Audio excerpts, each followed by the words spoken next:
Captain Jake Morrison walked across the bridge of the UES Horizon and looked at the stars through the big window. The ship was quiet except for the soft hum of computers and the gentle beeping of machines.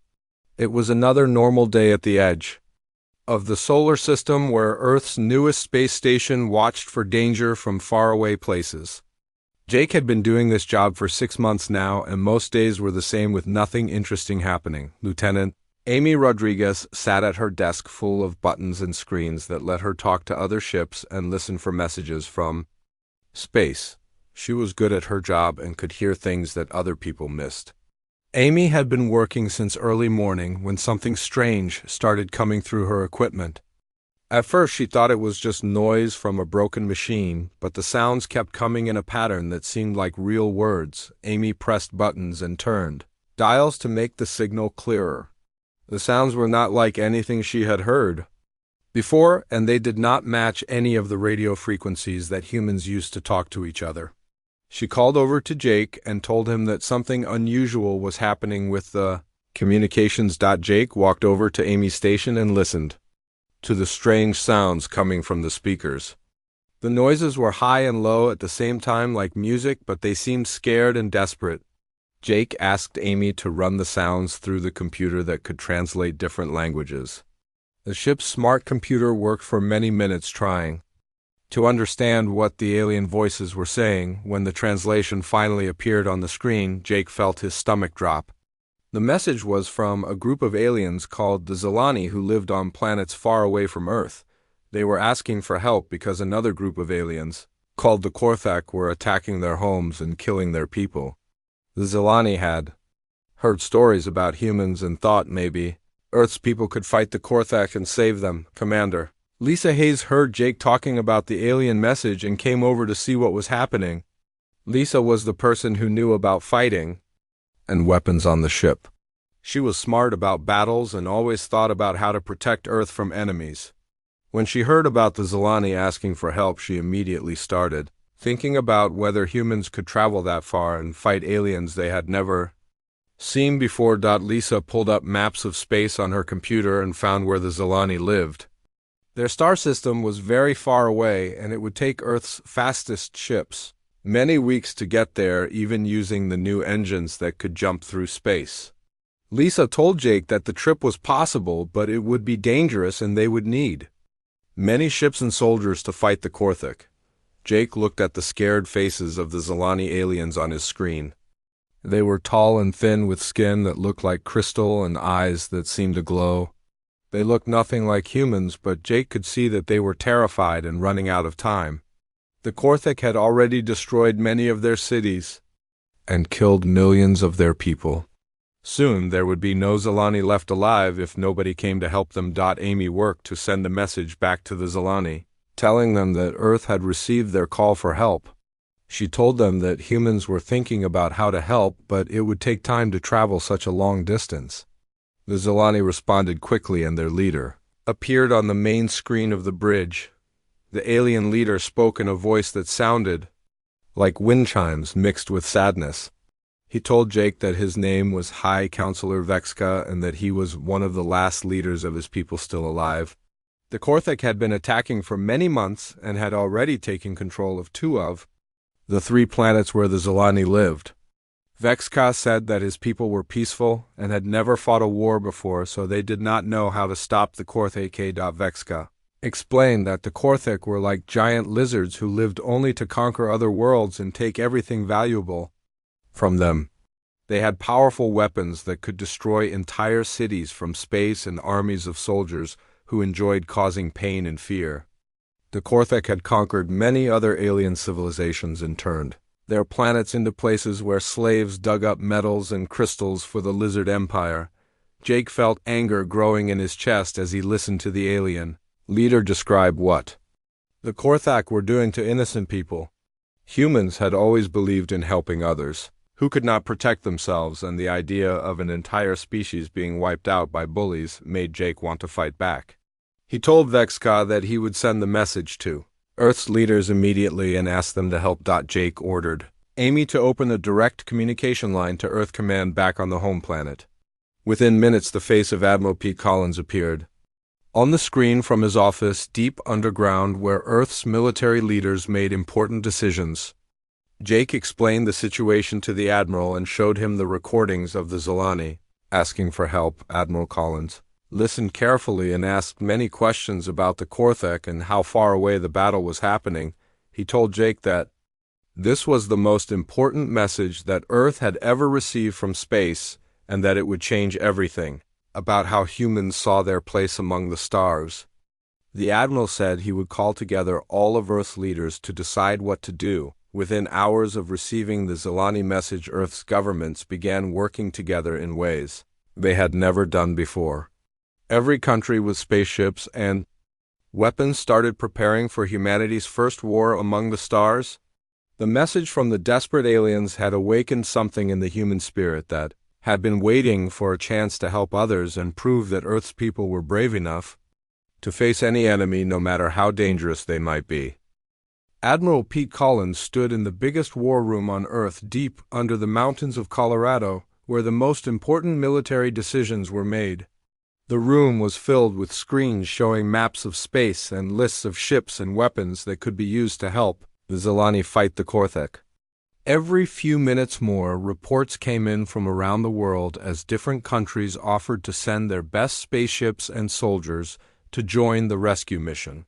Dr. Helen Carter walked into the room carrying a thick folder full of information about the alien species that were fighting far away from Earth.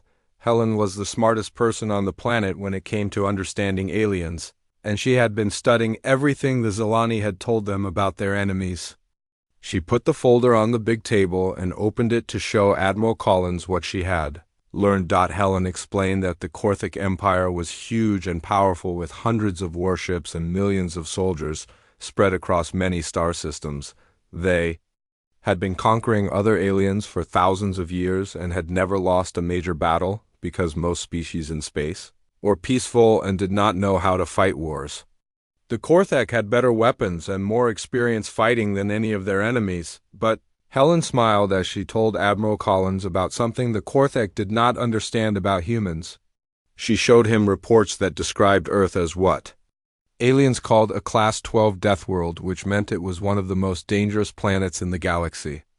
Most aliens lived on worlds where the weather was always nice and the animals were friendly and nothing tried to hurt them every day like things did on Earth. Colonel Ryan Murphy walked over to look at the reports and started laughing when he read about how other aliens lived. Ryan was in charge of the Marines who would do the actual fighting if Earth decided to help the Zilani. He had fought in wars all over Earth and was not afraid of anything that lived on land or sea or in the air. Ryan told Admiral Collins that the Korthak had no idea what they would be facing if they fought humans. Ryan explained that humans were different from other intelligent species because Earth had tried to kill them every day for millions of years. Hurricanes and earthquakes and volcanoes and deadly animals had made humans tough and smart and willing to fight against impossible odds. Other aliens grew up on safe worlds where the biggest danger was maybe falling down or eating too much food. Admiral Collins pulled up information about the spaceships that Earth could send to help the Zilani and was amazed at how quickly every nation had responded to the call for help. The United States had offered their newest aircraft carriers that had been modified to work in space. Russia was sending their most powerful destroyers, along with crews who had experience fighting in the coldest and most dangerous places on Earth. China was contributing ships loaded with weapons that could punch holes through solid metal from hundreds of miles away. Japan had built fighters that were faster and more agile than anything else flying in space.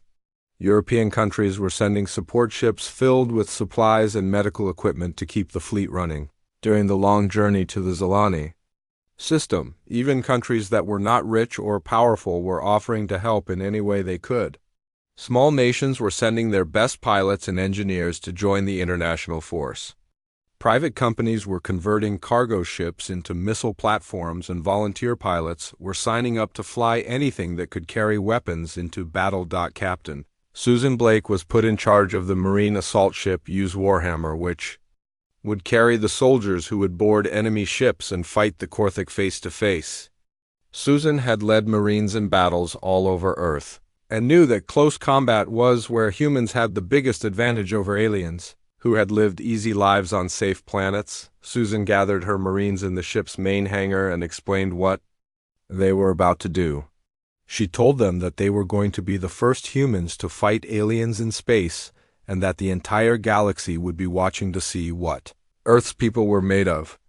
The Marines cheered and shouted because they were excited to show the universe that humans were not afraid of bullies, no matter how big or scary they might be. Dr. Carter had been studying the Korthak weapons and found that they relied mostly on energy beams that could melt metal and plasma cannons that could destroy buildings. But the lizard aliens had never fought an enemy that wore thick armor and could survive in environments that would kill most other species. Human soldiers were trained to fight in deserts and jungles and Arctic wastelands where the Korthak would not be able to survive. The fleet that was gathering at the moon was unlike anything humans had ever built before. The flagship UES Defiance was almost 2 miles long and carried enough weapons to destroy a small moon. Around it, dozens of smaller ships were loading supplies and weapons while thousands of volunteers from every part of Earth prepared for the journey to save an alien species they had never met. Captain Roy Turner was in charge of making sure all the ships could work together during the long trip through space. Roy had been an engineer for 20 years and knew how to fix anything that might break during the journey. He was confident that human technology was good enough to get them to the Zilani system and back home again, even if they had to fight through enemy fleets along the way. The most important thing that Dr. Carter had discovered was that the Korthak had never fought an enemy that refused to give up when things looked hopeless. Every species they had conquered had surrendered when they realized they could not win.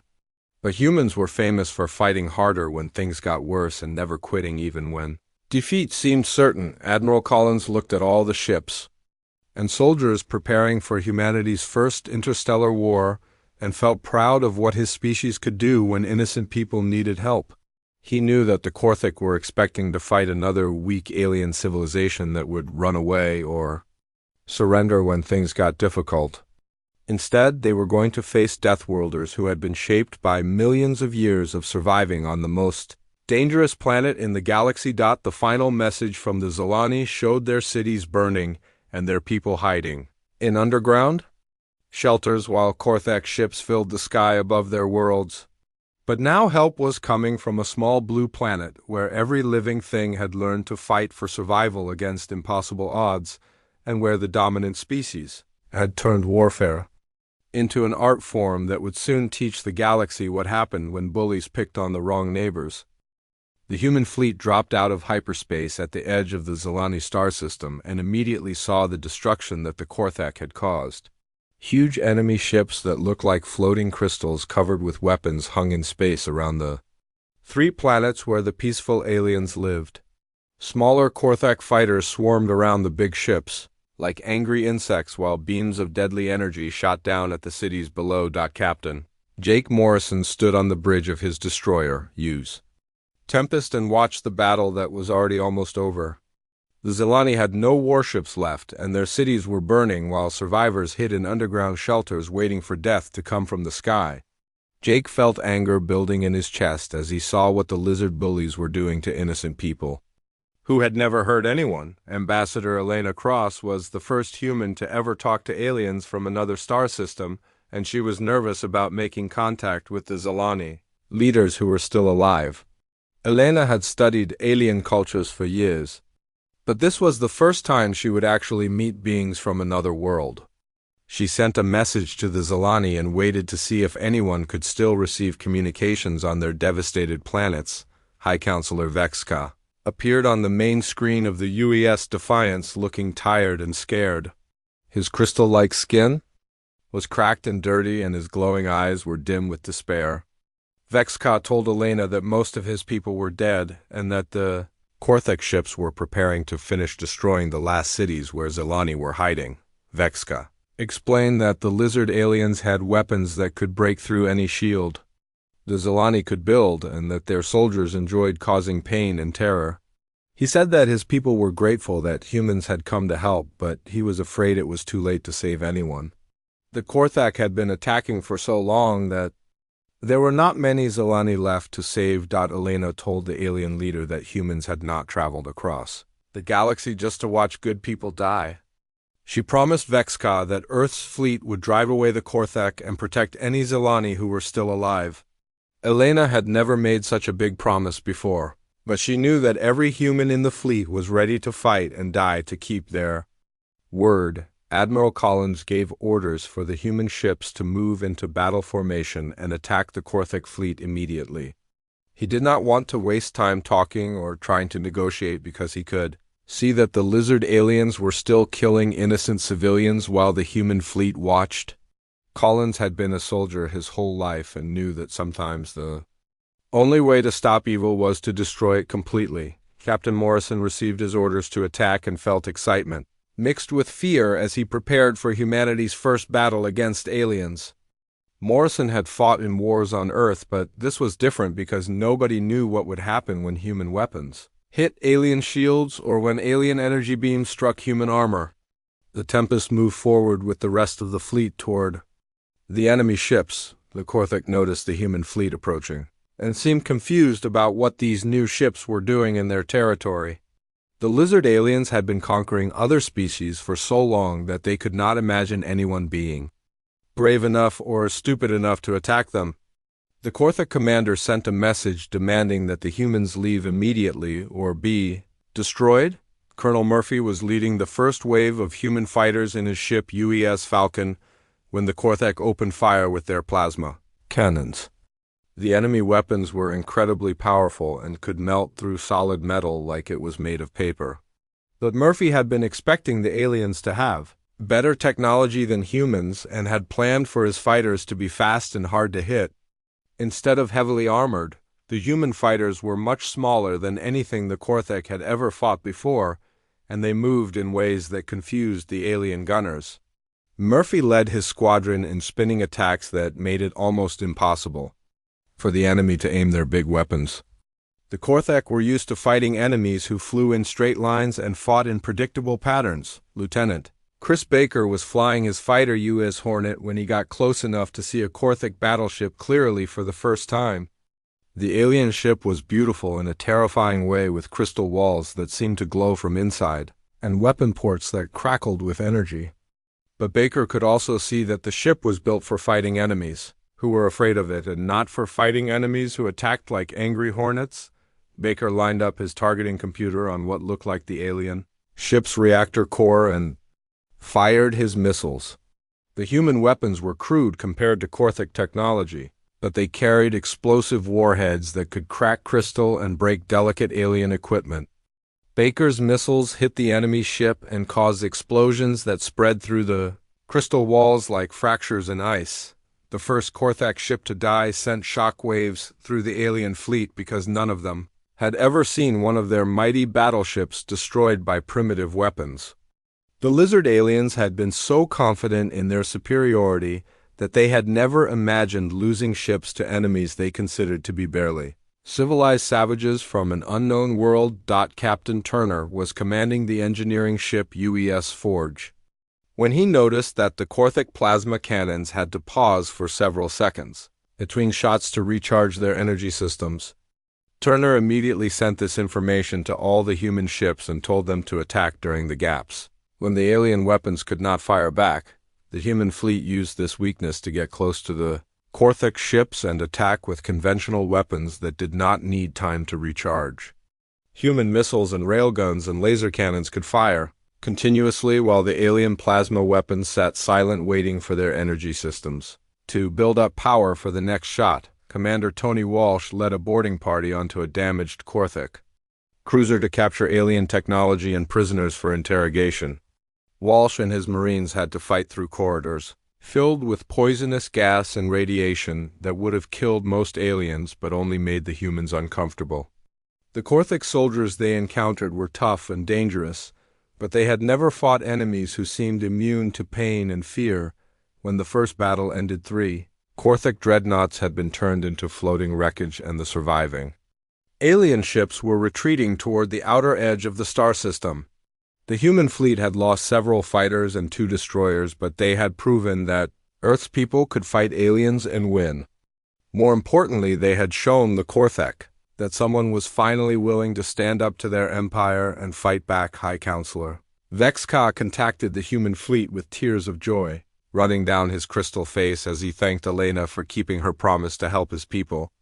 The Zelani had never seen anyone defeat the Kortheg in battle, and many of them thought the humans must be magical beings sent by their gods to save them from extinction, but Admiral Collins knew that this was only the beginning of a much larger war, because the Korthik Empire would not accept defeat from a species they had never heard of before.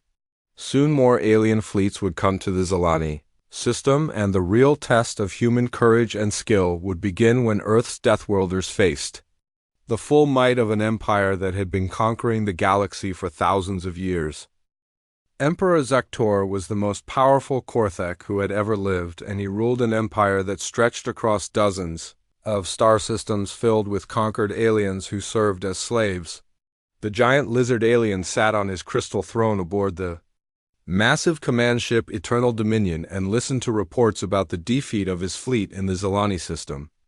Zektor had never been defeated in battle and could not believe that primitive mammals from an unknown world had destroyed his warships. The Emperor called together his war council, which included the most experienced generals and admirals in the Korthik military. These lizard aliens had conquered 47 different species and had never encountered serious resistance from any enemy. They were confused and angry about losing ships to creatures they considered to be barely intelligent animals, who should have been cowering in fear. General Kothvex told the Emperor that the humans fought like mindless beasts without any sense of self-preservation or fear of death. The Korthak had always won their battles by showing overwhelming force that made their enemies surrender rather than face certain destruction. But the humans seemed to fight harder when things looked hopeless and never considered retreating or giving up. Zektor decided to bring the Grand Fleet to the Zelani system and crush the human invaders before word of his defeat could spread to other parts of his empire. The Grand Fleet was the largest military force in the galaxy, with over 300 warships, including the Emperor's personal dreadnought, which was 5 miles long and carried enough weapons to destroy entire planets. Admiral Collins received intelligence reports about the approaching Korthek reinforcements and knew that humanity's small fleet would be outnumbered by more than 10 to 1 when the aliens arrived.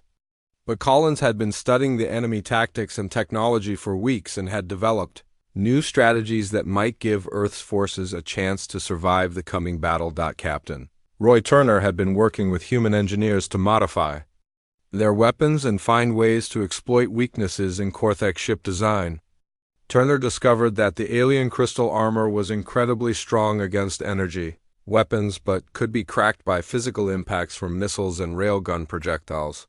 The humans began converting their ships to carry more conventional weapons that could punch through alien defenses. The human fleet also received reinforcements from Earth as more countries sent their best ships and crews to join the fight. Captain Julie Sanders arrived in a converted mining ship called UES Hammer that had been equipped with torpedo launchers and extra armor plating. Julie was a civilian pilot who had volunteered to fight because she believed that bullies needed to be stopped no matter how powerful they were. Dr. Carter had been studying captured Korthik technology and learned that the aliens relied heavily on computer systems that controlled their weapons and shields. She developed a computer virus that could be transmitted to enemy ships through their communication systems and cause their equipment to malfunction at critical moments during battle.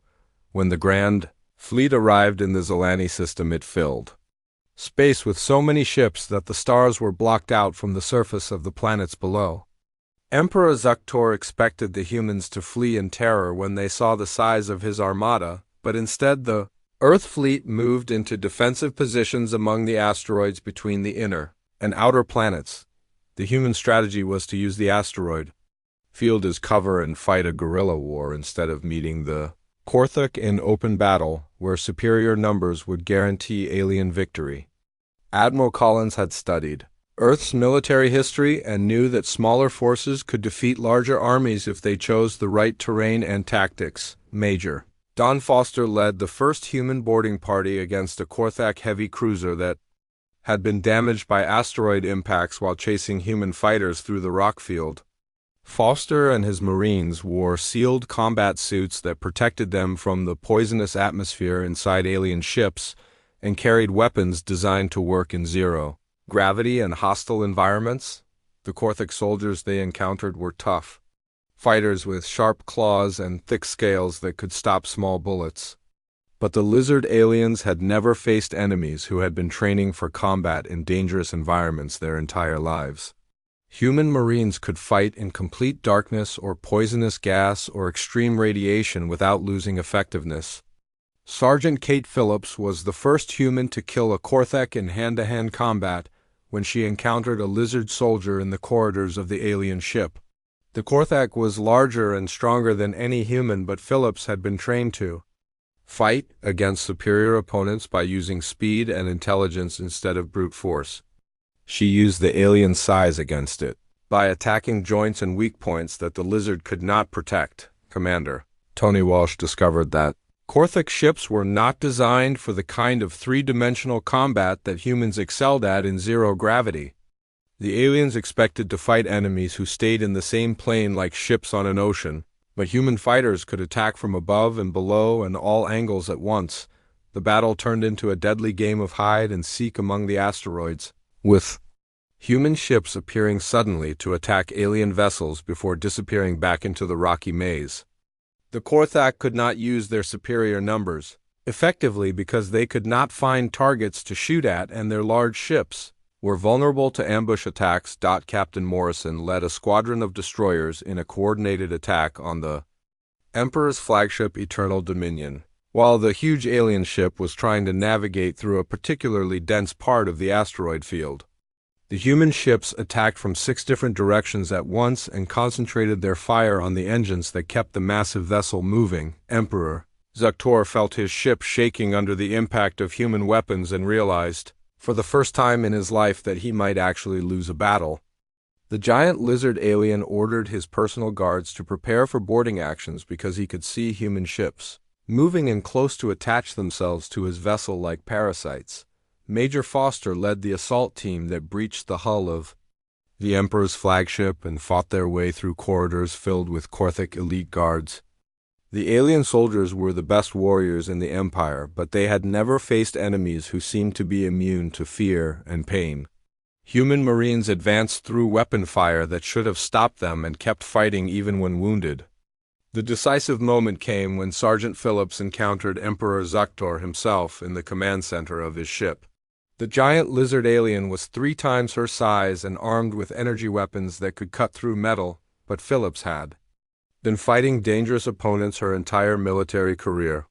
She used grenades to damage the alien's armor and then attacked with conventional weapons that could penetrate lizard scales. When Emperor Zuktor died, the command structure of the Korthik Grand Fleet collapsed because the aliens had never prepared for the possibility that their supreme leader could be killed in battle.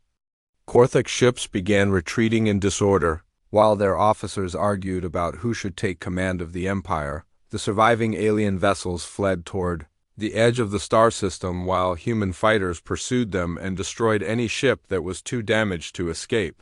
Admiral Collins allowed most of the Korthik fleet to retreat because he wanted them to spread word throughout the galaxy that the Empire had been defeated by a species that refused to be intimidated by superior numbers or technology. High Counselor Vexka contacted the human fleet to express his amazement that the mighty Korthik Empire had been broken by warriors from a distant world that most aliens had never heard of. The Zilani leader said that his people would never forget that humans had risked everything to save strangers and that the galaxy would never be the same now that someone had proven the Korthak could be defeated. 6 months after the first desperate message reached Earth from the Zilani system, the galaxy was a completely different place than it had been before humans learned that aliens existed. The Korthik Empire that had terrorized countless civilizations for thousands of years was falling apart as their remaining forces abandoned conquered worlds and fled to the farthest corners of space where they hoped the terrible Deathworlders from Sol System would not find them. President Rebecca Stone stood before the United Nations General Assembly in New York. city and spoke to representatives from every nation on Earth as well as leaders from 17 different alien civilizations who were watching the broadcast from their homeworlds. Rebecca felt the weight of history as she addressed not just her own species but intelligent beings from across the galaxy who were looking to humanity for leadership and protection. Rebecca told the assembled delegates that when the Zelani had asked for help, they had given humanity something that Earth's people had been searching for since they first looked up at the stars and wondered if they were alone in the universe. The aliens had offered humans a chance to prove that their species deserved to walk among the stars not just as explorers or traders, but as protectors of the innocent and defenders of those who could not defend themselves. The defeat of the Korthek Empire had sent shockwaves throughout galactic civilization because for the first time in recorded history, someone had stood up to the lizard bullies and won. Dozens of species that had been living in fear of conquest were suddenly free to govern themselves again. Slaves who had been working in Korthik mines and factories were liberated by human marines who destroyed their alien overseers and sent them home to worlds they thought they would never see again. Ambassador Elena Cross had established the first human embassy on Zelos Prime, where she worked with High Counselor Vexka to create new relationships between Earth and the peaceful alien civilizations that wanted protection from future threats. Elena found that most intelligent species in the galaxy were much more advanced than humans in science and technology, but they had never developed the ability to fight wars because their homeworlds were safe places where nothing had ever tried to kill them. Admiral Collins was promoted to command the new Frontier Defense Fleet, which included ships from many different countries on Earth working together to patrol the borders of what had once been Korthik territory. Collins established bases on strategic planets throughout the region and made it clear that any species that tried to conquer or enslave others would face the same fate as the Lizard Empire.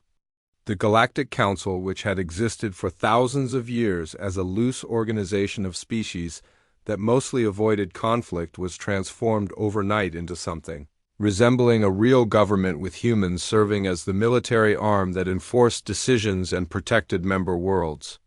For the first time in galactic history, there was a force capable of stopping aggressive empires before they could grow powerful enough to threaten entire civilizations. Captain Morrison was given command of the new battleship UES Liberty, which served as the flagship for human operations in the former Korthik territories. Morrison spent his days investigating reports of remaining lizard forces and making sure that liberated worlds had the support they needed to rebuild their societies. He found that most alien species were grateful for human protection, but some were also frightened by the intensity and violence that Earth's people brought to warfare. Dr. Carter continued studying alien technology and biology while working to understand how humans could better cooperate with species that had evolved on worlds completely different from Earth. Carter discovered that what made humans unique was not just their physical toughness or willingness to fight, but their ability to adapt quickly to new situations and find creative solutions to problems that seemed impossible to solve. The liberation of Korthik slave worlds revealed the true scope of the Lizard Empire's cruelty as human Marines found entire species that had been reduced to a few thousand survivors working in mines and factories. These rescued aliens told horrible stories of generations spent in captivity while their homeworlds were stripped of everything valuable and turned into lifeless rocks. Captain Julie Sanders established a fleet of converted civilian ships that transported refugees from destroyed worlds to new homes on planets that could support their particular biology and culture. Julie worked with alien scientists to terraform worlds that had been damaged by Korthik mining operations and helped displaced species rebuild their civilizations from scratch.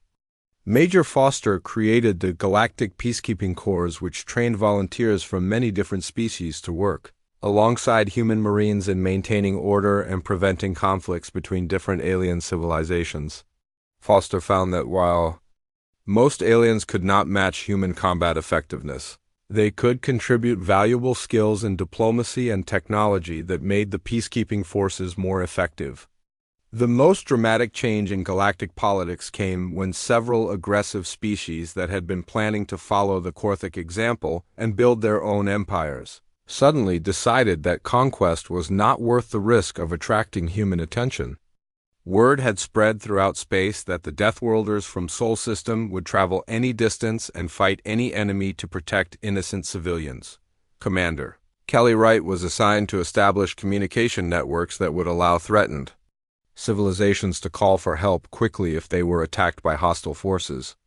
Kelly worked with alien engineers to create a galaxy-wide emergency system that could send distress signals directly to human military bases within hours of an attack beginning. The Zilani government commissioned a monument in their capital city to honor the humans who had died defending their world from the Korthic invasion. High Counselor Vexka spoke at the dedication ceremony and said that his people had learned that the galaxy contained not just predators and prey but also guardians, who would fight to protect those who could not protect themselves. New species contacted Earth almost every week requesting protection or alliance. As word spread that humans were willing to help anyone who asked for assistance against aggressive neighbors, the Sol System became the center of an informal network of civilizations that looked to humanity for military support while offering their own expertise in science and culture in return.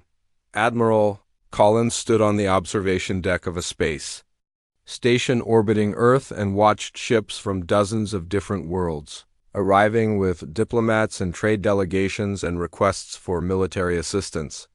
Collins realized that humanity had found its purpose among the stars not as conquerors, like the Korthic, but as the species that other civilizations called when they needed someone brave enough and crazy enough to fight impossible battles against overwhelming odds. The transformation was not without challenges, as some human leaders worried about the cost and risks of serving as the galaxy's police force, while others argued that Earth's people had a moral obligation to use their unique abilities to protect those who could not protect themselves. But the majority of humans embraced their new role as defenders of galactic civilization and took pride in the fact that their species had earned a reputation as the ones who answered when peaceful aliens called for help. In the depths of space, where the remaining Korthak forces hid in fear and other potential conquerors reconsidered their plans for empire building, a new legend was growing about the impossible warriors from the deadly blue world who had assembled when good people needed help, and who would continue to stand guard against anyone who threatened the innocent civilizations that looked to Earth for protection against the darkness between the stars.